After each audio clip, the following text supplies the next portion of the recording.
A few days ago, Sayadaw spoke about Bhutang Bhutato Pasati. This is a very short sentence, but when we are doing this self-research of Satipatthana meditation, this sentence is very important. Observing what is as it is, the way it is. This is very simple. Observing seeing as seeing, hearing as hearing. That is, observing what is as it is. Smelling as smelling, tasting as tasting, touching as touching, knowing as knowing. Bending as bending, stretching as stretching, lifting as lifting, moving as moving, placing as placing. That's all. These are what is, and when we observe them as such, that is, observing them as they are, observing placing as placing. So if what is happening and how we are observing it are two different things, then we're missing. This is direct observation, so try making a fist. Try making a fist without paying any attention to it at all.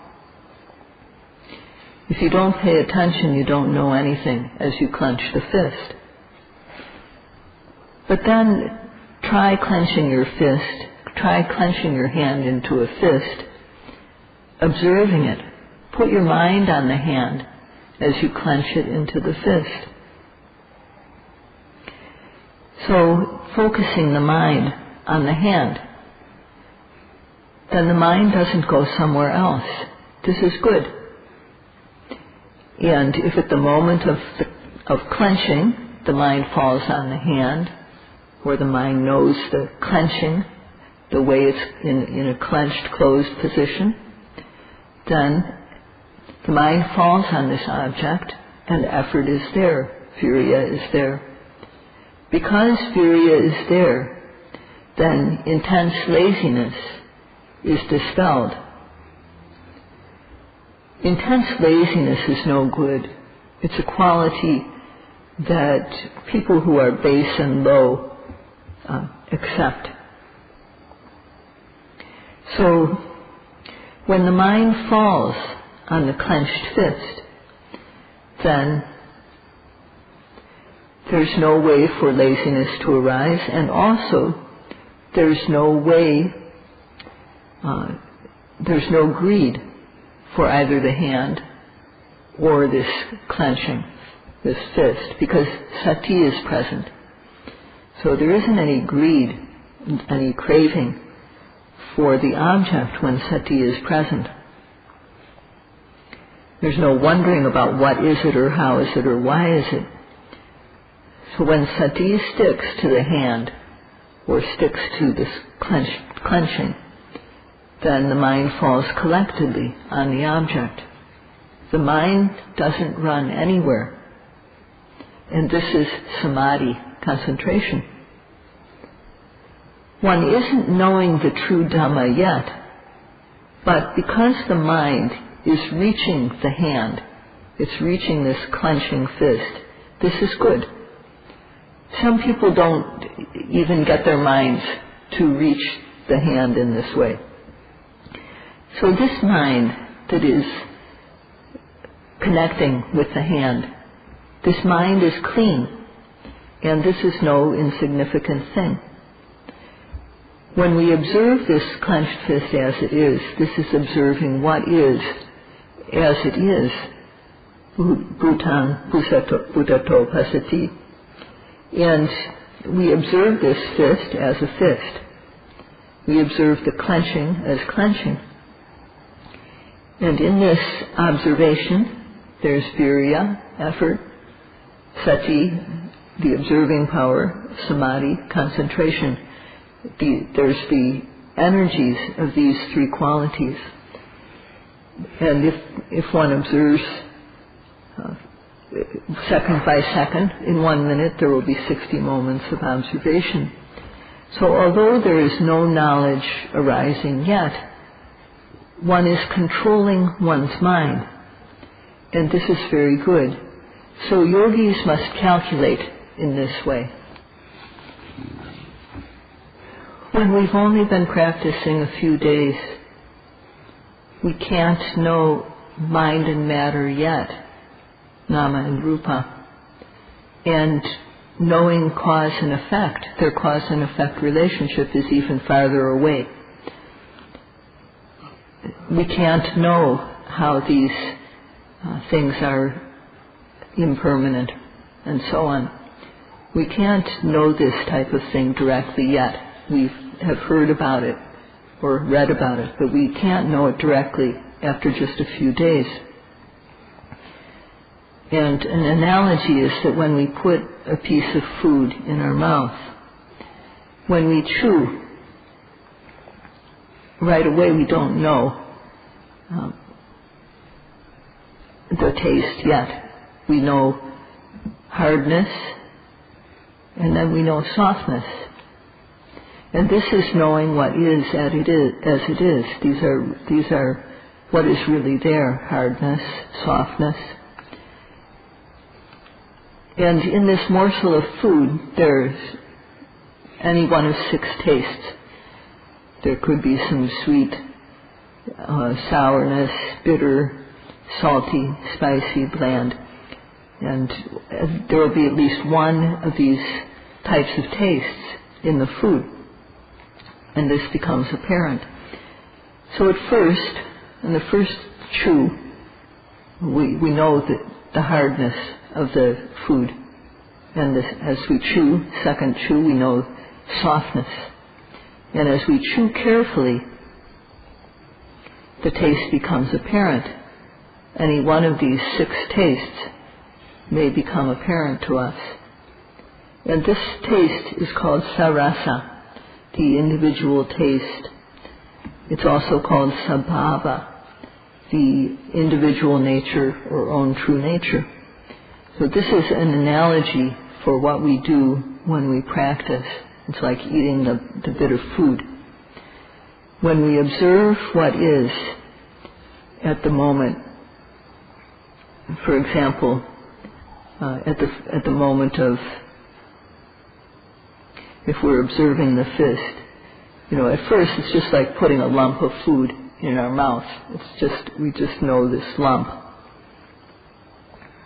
And if we don't pay attention, we won't know the qualities of what we're eating. We won't know if we speak when we eat, for example. We won't know because our attention is not on the food. So similarly, as we chew our food, we know qualities of hardness and softness. Those are the first things that become apparent. And in the case of clenching the fist, when we put our mind on this and we know the clenching, we don't yet know true nature.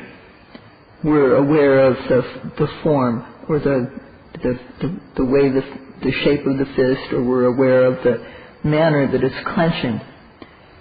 So as one observes, from time to time, one sees the true nature in a gross way, in a very coarse way. So as one continues to observe the clenched fist, putting one's mind on it, one goes beyond the form. As one goes beyond the form, the shape of the fist, one goes beyond the manner, the position that the fist is in of clenching, and one comes to feel qualities like stiffness, or tension, or tightness. And when there's extreme tightness, then it feels bad. So then we're aware of Vedana, the feeling. So this is knowing one of the many types of true nature that occur in the moment of clenching the fist. If we observe at the moment of arising, we will see the true nature That's one of the to see true nature, one must observe at the moment of arising, and then it will become apparent. So this is what is being said when the Buddha said, Bhutan Bhutato Pasati. To see what is as it is, one has to observe it at the moment of arising. When one sees things, what is really there as it is, then this is one's own knowledge that one gains. What we read in books is not our own knowledge. What we hear other people talk about, what we hear the teachers say, is not our own knowledge. Only experiential knowledge is our own. Yogis at the start of practice have 3 ways of understanding. And the first is santana, or form. And the second is akara, that's manner or position. And the third is sabhava, which is the various kinds of individual nature. Santana is the form or shape. That's like, for example, the leg, the arm, the torso, the neck, all of these parts of the body. This is seeing on that level, seeing the shape of the leg, shape of the arm, shape of the head, and so on. This is seeing the form. And sometimes, these parts of our body, they bend, they stretch. There's leaning to one side. There's going, standing, sitting, lying, lifting, moving, placing, blinking, opening and closing the eyes. So these are all the different types of akara, or manner or position, that the various parts of the body can be in. So this is the second level of knowing. And then sabhava. Within that movement of leaning, bending, stretching, and so on, within that movement, there's mind and matter, which are there, nama and rupa, which are there. And as we do self-research, as we are now, we have to apply sati in order to see the true nature that is in us. An example is observation of what happens when we go from a standing posture to sitting down. So the body standing, this is the body as a whole is the form, standing up is the manner. And as we sit down bit by bit, we can understand on a gross level that the changes that happen, the body goes from standing to sitting. Children can understand the difference between standing and sitting and how it changes. But to know what is really there, most people don't know what is really involved in the act of going from standing to sitting. Not even 1% of people know. In order to sit down, there's the intention to sit down. And when that intention becomes strong, then one decides to sit. And from that point, sitting down happens. There's a series of intentions to sit and a series of sitting down bit by bit. The body becomes soft, heavy, stiff, and bit by bit, it goes from standing to sitting. So if we do it quickly, go from standing to sitting down quickly, we won't know anything about what happens. But if we do it carefully,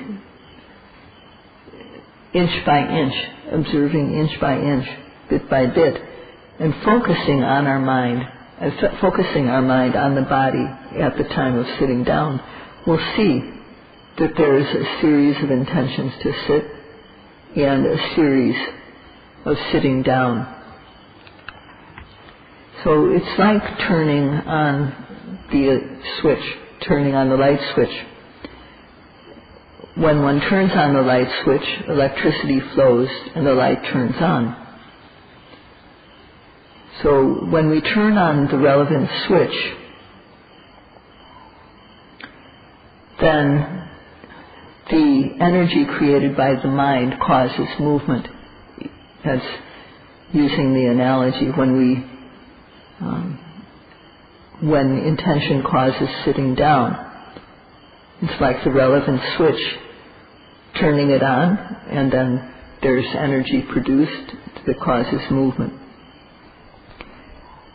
So this, how movement is caused, is a bit like the way electricity flows. When electricity flows, the light goes on. And in the same way, when there's the intention to sit down occurring in a series, then sitting down will happen. If there's no intention happening one by one, then there will be no sitting down. No sitting down will happen. So the sitting down happens in the same way as the light going on as a result of turning on the switch. So when the light goes on, there are two things involved. The electricity flows and then the light goes on. And in this process of sitting down, there's the intention and then the physical sitting down. These two things. So try observing in the moment of sitting down. Try to observe it in a careful way, second by second. If one doesn't have enough mental energy yet, then the mind will fall on the body. One will know the shape of the body, or one will know the position that it is in of sitting down gradually. But even though one doesn't know further than that, this is still good because the mind is not running anywhere. So this is good. And as one focuses carefully, sometimes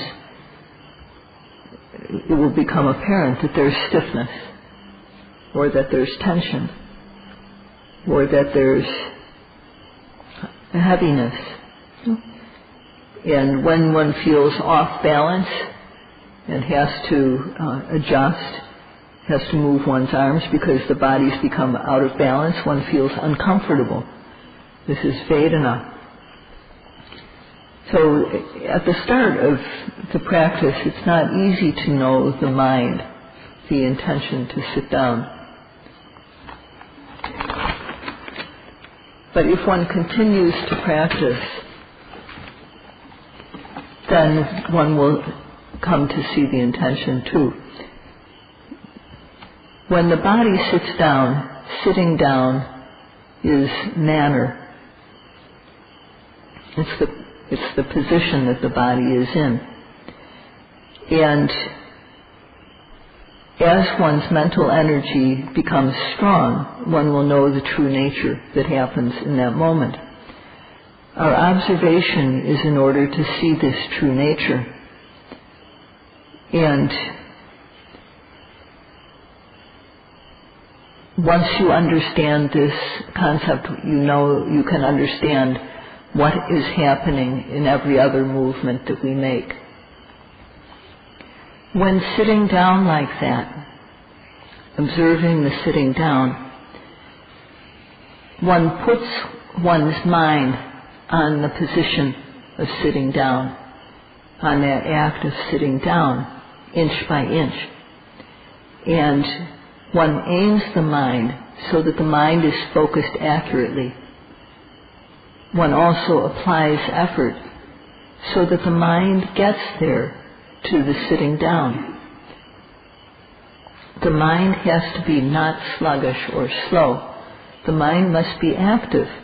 As soon as the sitting down happens, one has to apply effort. And in doing that, then laziness, the unwholesome quality of laziness, is no longer present, because effort, virya, has taken its place, so that laziness is removed. And the aim makes the mind focus accurately on the object. So when one does this, the mind doesn't go elsewhere. Because we live in a world of the senses, the human tendency is to want to see good things, hear good things, smell, taste, touch good things. But this type of thought can't enter our mind stream, because one is protecting one's mind with sati. The mind then doesn't run elsewhere. It falls collectedly on the object. So there's no thinking about sense objects.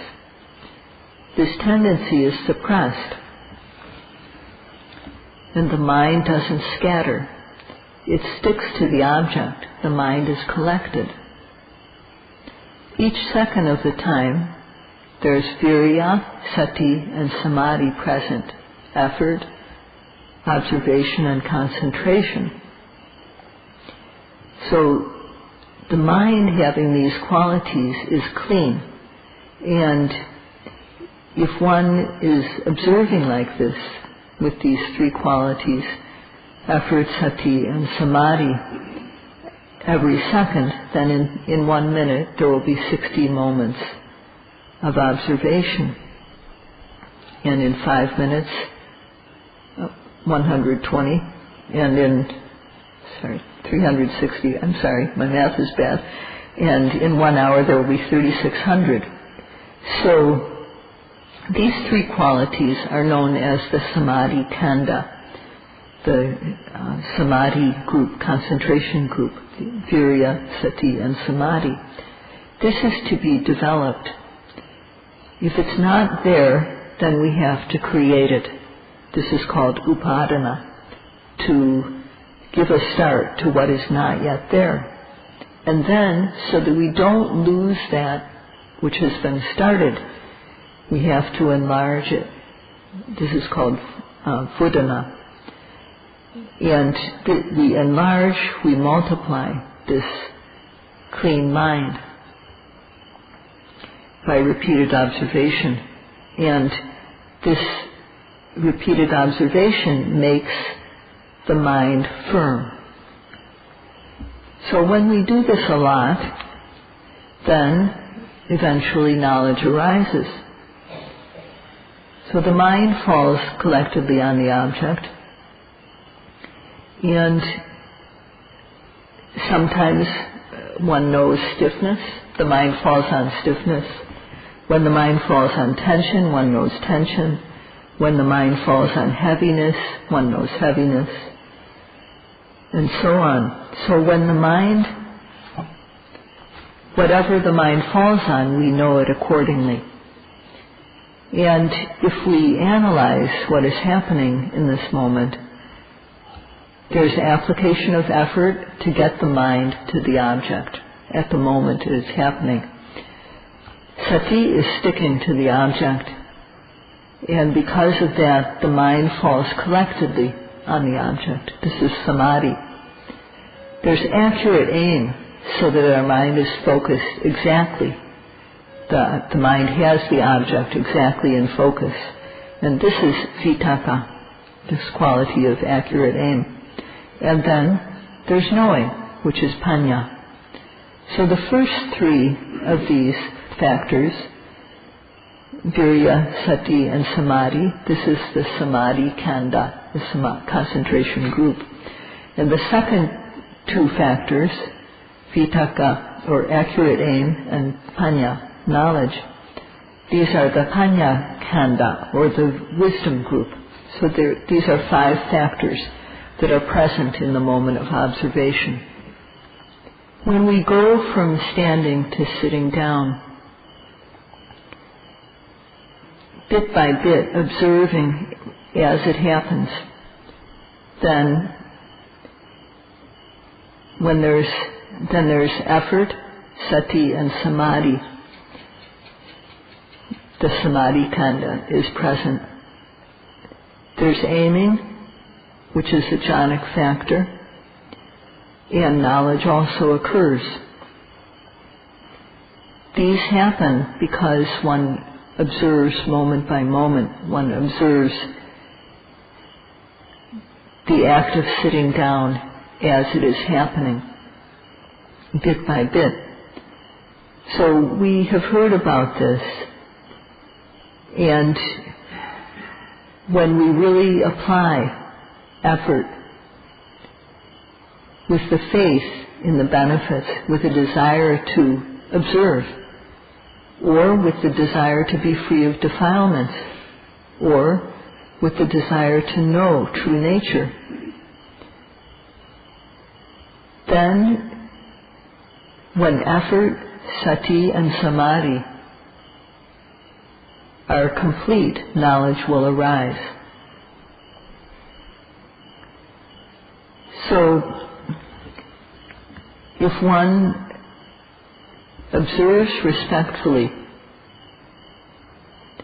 then the mind will become clean. So this is something that we've heard about. We have to have the desire for this to happen. We should have chanda for this to happen. We can't not want this. And if we do, then as we sit down, moment by moment, we will be gaining energy. We will be gaining mental energy. We won't be losing energy. We'll be developing mental energies as we observe the sitting down process. So if one doesn't have faith, or one doesn't have any desire to gain the benefits, then there won't be any effort to do the practice, and then one won't know. So Sayadaw sees some yogis who are careless, who don't respect the practice. They look here and there.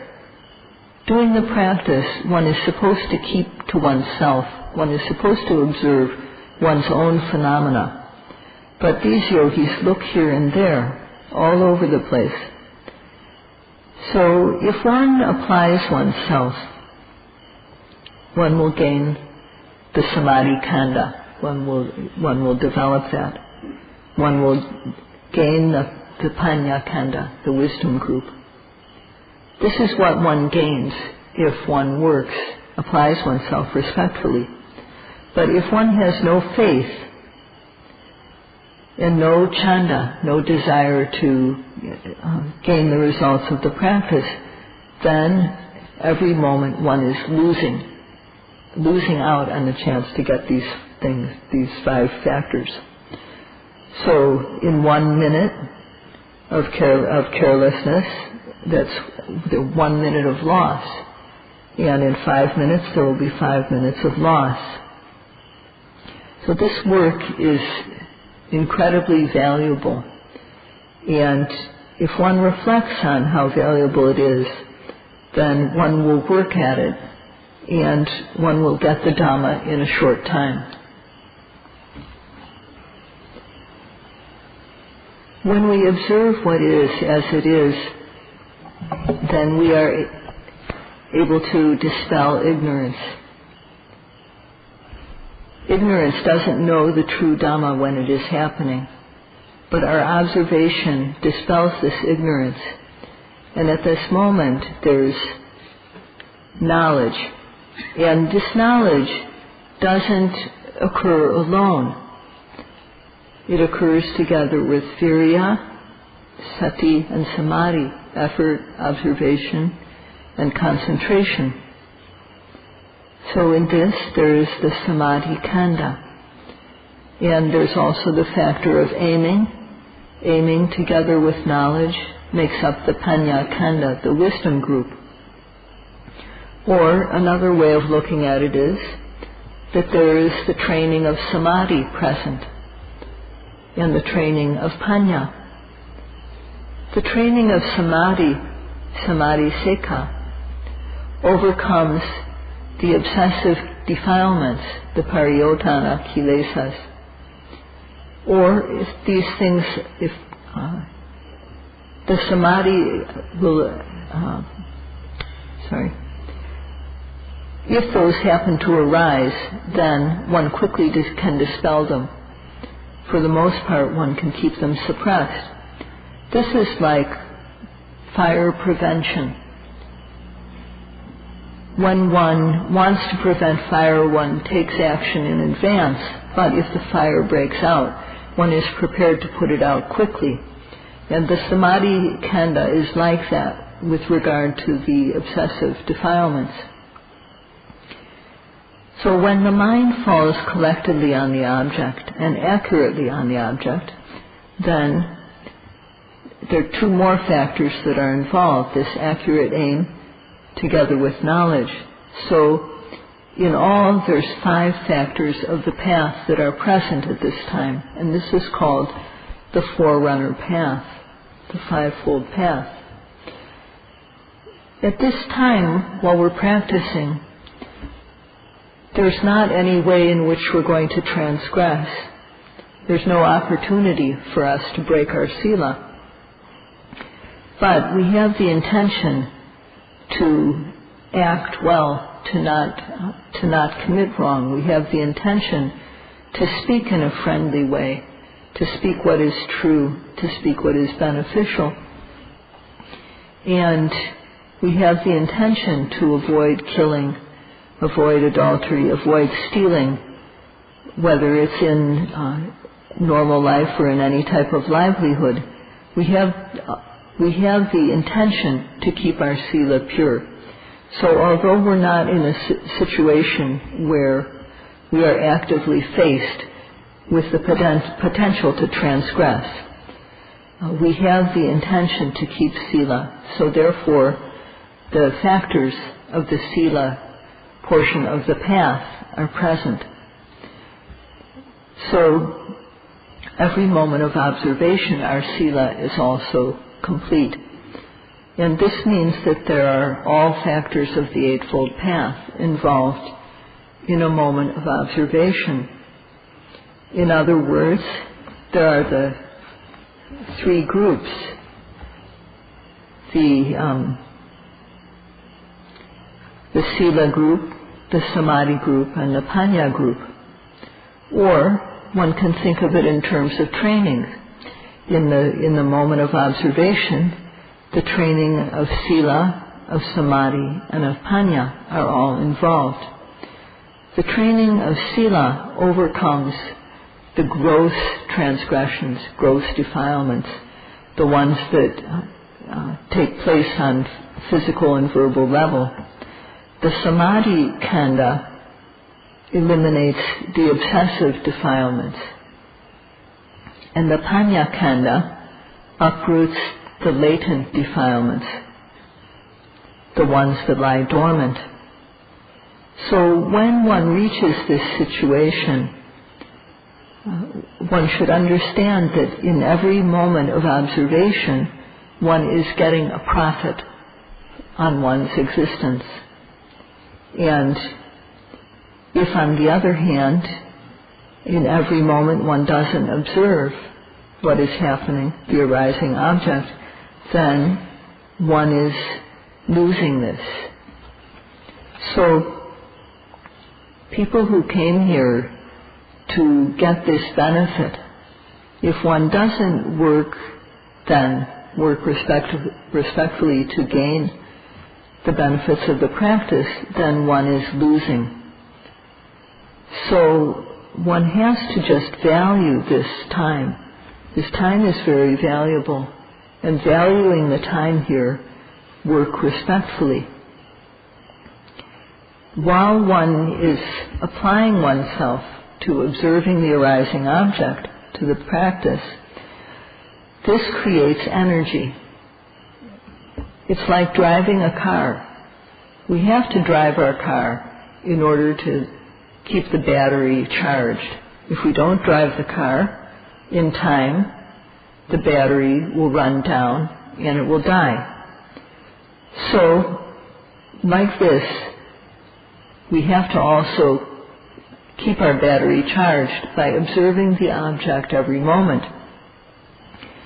So Sayadaw urges us all to keep our batteries charged by observing the object every moment of the time.